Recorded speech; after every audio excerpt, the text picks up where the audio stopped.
Welcome to the Gianni YouTube show. Hope you guys are well. We're going to do something a little bit different today. We're going to play buy, hold, sell. We're going to look at forwards, defenders and midfielders. Of course we are. So, without further ado, let's get started with 3 players that I think you should buy this game week. Probably not all 3, I don't want you taking hits, but these are 3 players certainly high on my radar, and I'm very likely to buy 1 if not 2 of them. So let's start with the forward I think we should buy this game week, and that is Nicholas Jackson. Now many of you will be thinking, why would you buy Jackson? He's blanking, he hasn't scored, he can't finish. Well, look, there's some good news, right? That's the bad. The good news is he's getting the chances. The good news is he's got 2 amazing home fixtures against Luton and Forest up next. And the good news is also that he can finish. Pre-season, he was really good. He scored lots of goals for Chelsea pre-season and at the end of last season for Villarreal. He was one of the most deadly strikers in Europe for the last few months. Now, sure, in Game Week 1 and 2, we haven't seen him looking great, but there's a reason why Chelsea bought him.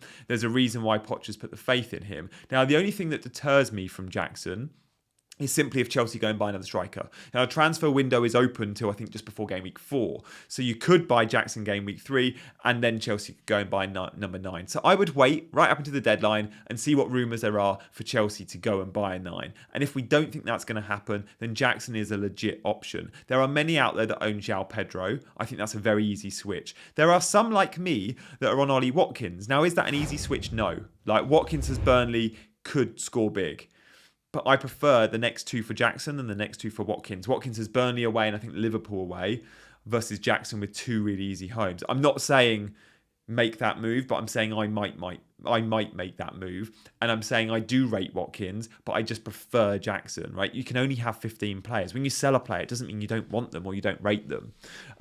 So I think Jackson is a legit option. And let's have a look at some of the non-penalty XG. Let's back up this with some numbers. All from Fantasy Football Scout, by the way, and there's a code in my bio if you fancy signing up. But look, non-penalty XG for forwards so far in the league this season.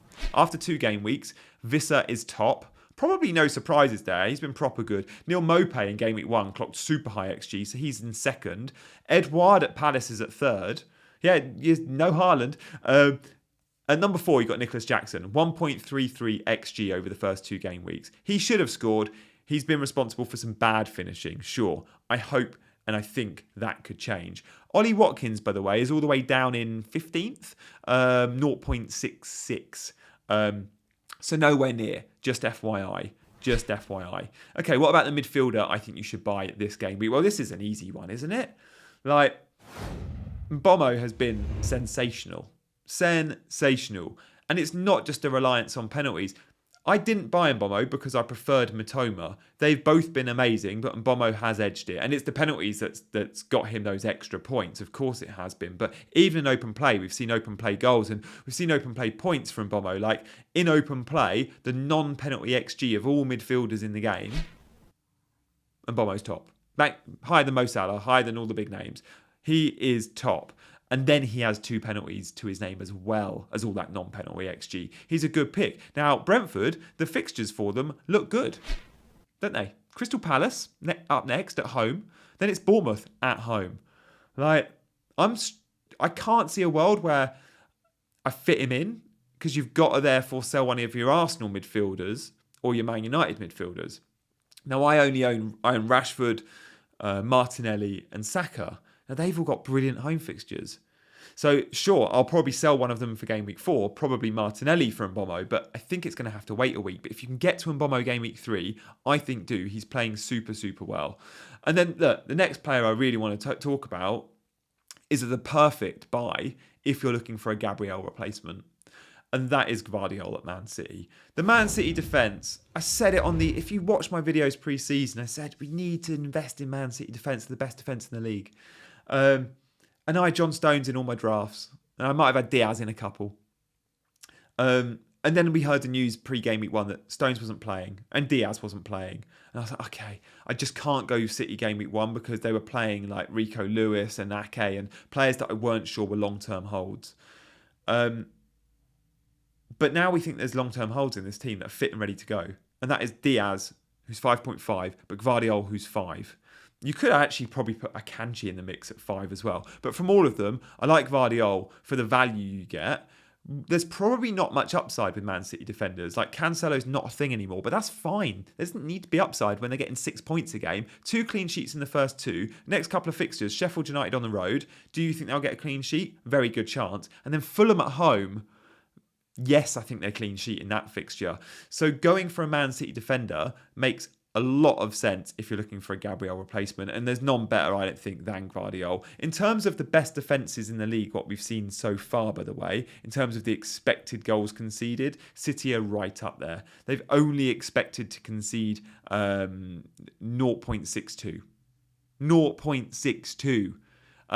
That is so impressive. Like, of course they're keeping clean sheets. They're not conceding any chances against them. They're not conceding any shots against them. So Gvardiol definitely on my radar. Remember, by the way, John Stones is out to the international break.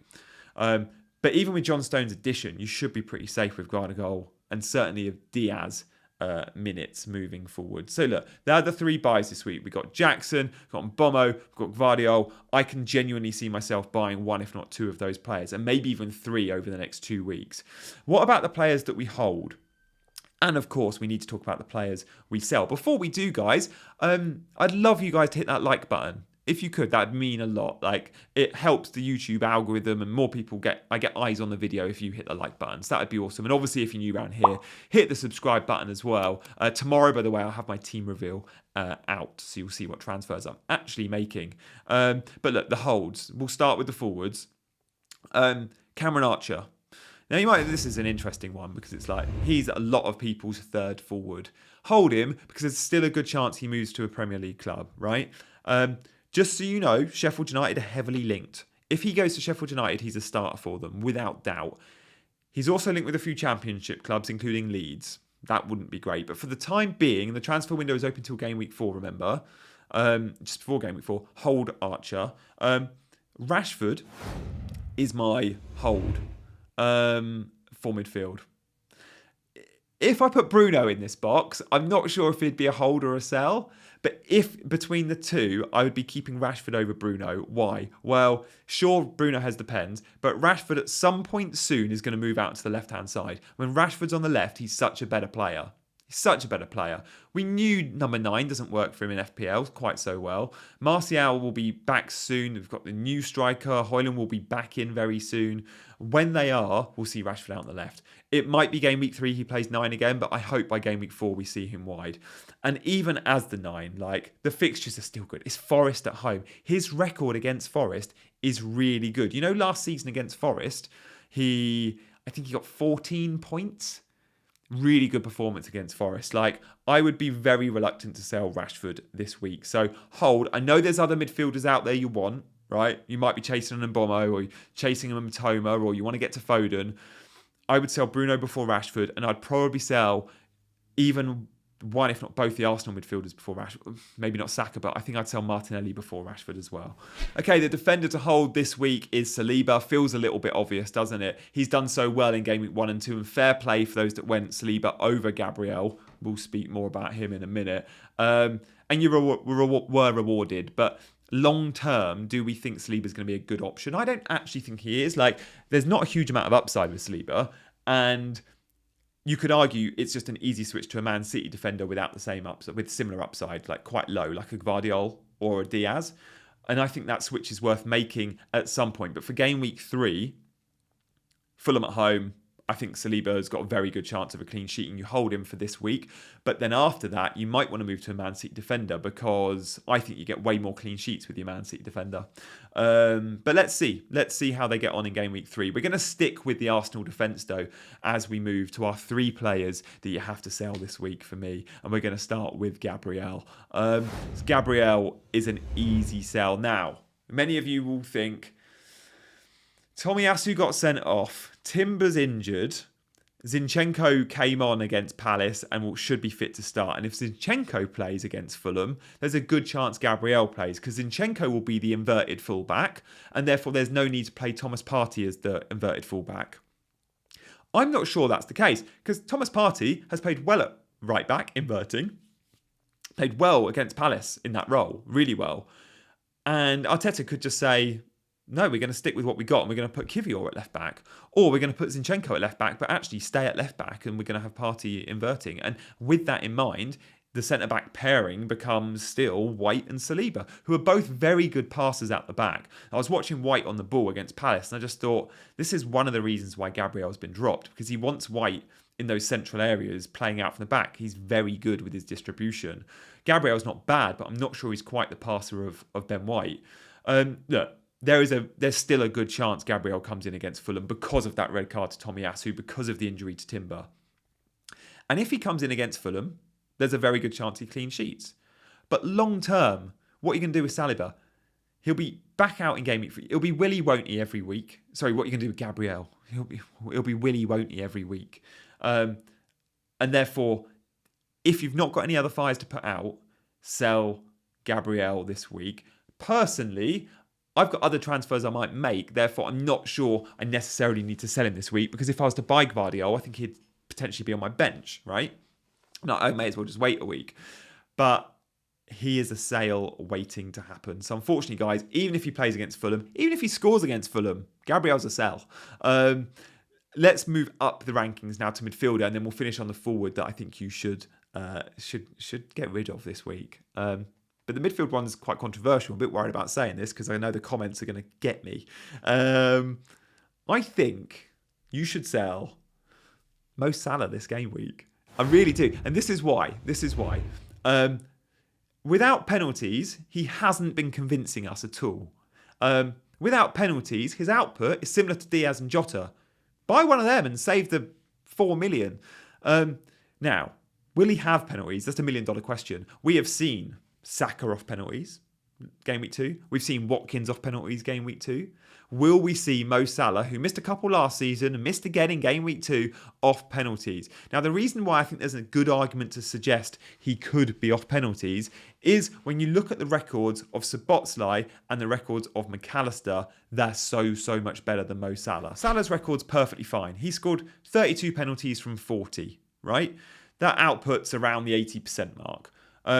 But McAllister's output, in his pro career, he scored 9 from 10. I think this excludes shootouts, by the way. 9 from 10. So he's at 90%. So McAllister, and he scored lots for Brighton in the Premier League. McAllister could very easily be on pens. But even better than that, Szoboszlai. In his pro career, he scored 15 from 16. That record's insane. He's got 94% conversion. I don't know. We've seen it with Watkins. We've seen it with Saka. Now, sure, none of these are quite Mo Salah. Like, he is Mr. Liverpool in the last few years, and he's been Mr. FPL in the last few years. But Salah's record, it's average, right? The XG for a penalty is 0.78. It's 0.78 because 78% of the time, penalties are scored. And Mo Salah's around that same mark. But then you look at 90% McAllister and 94% Szoboszlai, and you think, are they going to get it? Maybe they do. So if we take penalties away from Salah, well, this is what we get. We get a player that's got similar output to Diaz and Jota. Let's have a look at the non-penalty XGI in the first couple of game weeks. So Salah, Diaz and Jota, in terms of minutes, Salah's slightly higher. He's had 161, same as Diaz, but slightly higher than Jota, who's on 140. FPL points, Salah's got 10. But Luis Diaz and Jota have outperformed him on 15 and 13 for Jota. But the non-penalty XGI, Salah is on 1.14. It's not bad, but it's probably not reflective of a 12.5 million asset. Remember, players like Mbomo are on like 1.67. And Luis Diaz, 1.53. Luis Diaz is outperforming Salah for points, same minutes, but in expected data 2. And then Jota, 0.89, quite surprising actually, a little bit under Salah. But what we're looking at is there's not much between them. And with that in mind, save the money. Use the money elsewhere, and Mo Salah is a sell. Now, Mo Salah wouldn't ordinarily be a sell if there wasn't other midfielders that you could recruit that are doing well. But I guarantee you haven't got all the other midfielders doing well.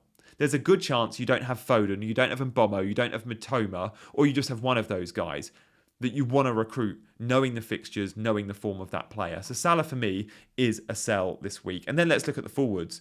There's a very obvious forward candidate for this role this week. And João Pedro, for as much as I bigged him up pre-season, for as much as I loved him in game week 1, what we saw in game week 2 was Enciso come into the team and play the João Pedro role very well. 2 assists for Enciso. And I don't think there's much between them. Now, many might say, João Pedro's a 30 million player. It's their record signing.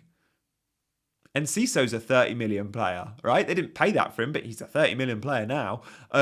Competition for places at Brighton are plenty for both the number 9 and 10. Will it be Welbeck or Ferguson? Will it be Pedro or Enciso? The nailed players feel like Matoma and March. And even when European football starts up, I think we'll see rotation early on in the European competition.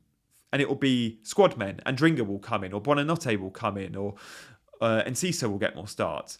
And I hope that Matoma and March still get some rest, and therefore they're always fit and ready for the Premier League. They feel like long-term holds for me. But João Pedro and Enciso and Ferguson and Welbeck, many weeks, especially when European fixtures start, will be will they, won't they? So easy sell, especially knowing there's forwards out there like Jackson you can probably reach with a little bit of wiggle room by selling Pedro, especially if you've got 2 free transfers, and you can reach someone like a Jackson who we know is going to start game week 3, and we know he's got an amazing fixture game week 3. So sure, Pedro could come back in. But if he comes in, there's a chance he's back out the following week. And I don't think you want that will he, won't he absolutely every week, which I think you might get with the Brighton number 9 and the Brighton number 10. So that's really a summary of where we're at. Guys, let me know if you've liked this video. This is the first time I've done a kind of buy, hold, sell. And it will be a regular feature on Wednesdays if you guys like it. So this is very much a trial. So show that you like it by hitting the like button, by commenting, and of course, by subscribing to the channel. Now tomorrow, stay tuned, because on Thursday we are dropping my team selection video, and I think that will be the most exciting team selection video I'd have done in a while, because I've got 2 free transfers, I've got I think $1 million in the bank, I've got lots of avenues I could go down, and I'm excited to tell you what I'm thinking of doing on Thursday. So stay tuned, and I'll see you very soon.